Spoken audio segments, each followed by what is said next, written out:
not joking. Yes, this is actually a review of Arch Linux. And if that sounds weird, you're absolutely right. Because Arch isn't reviewed. Arch is contemplated. Arch is feared. Arch is installed, or it installs you. Other distros do their job. Arch watches you fail yours. For years, Arch was the promised land of the terminal Illuminati, the knights of the sacred console, the keepers of the wiki. It was the distro of the dark wizards, the holders of absolute knowledge, Arch users. People who look at you typing ls and say, you could have done that better. With ls, color always, group directories first, less. Installing Arch used to be like earning a black belt in karate, with one hand tied behind your back, the other typing by itself, and the BIOS actively trying to sabotage you. You had to fight. You had to bleed. You had to understand what a mirror list was before you even knew what a mirror is.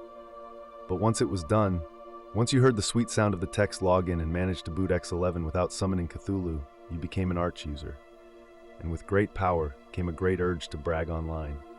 Other distros are boring. Debian, a family car, does everything, goes everywhere, but it's as gray as a server rack. Fedora, a showroom sports car, shiny, fast, and swaps engines every 6 months.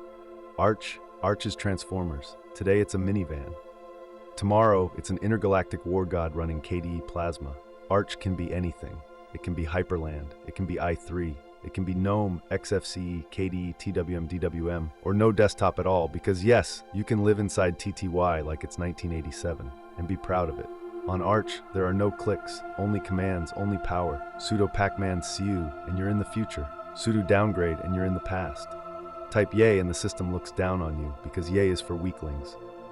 You were supposed to compile everything by hand, including bash. And then the community. The community. They don't help you. They make you worthy.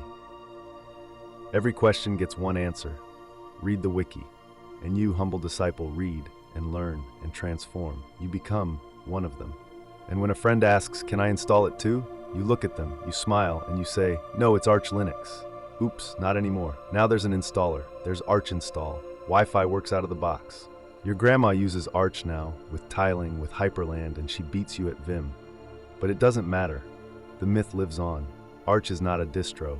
Arch is a rite of passage. Arch can't be reviewed. Arch must be worshipped. Thank you for watching.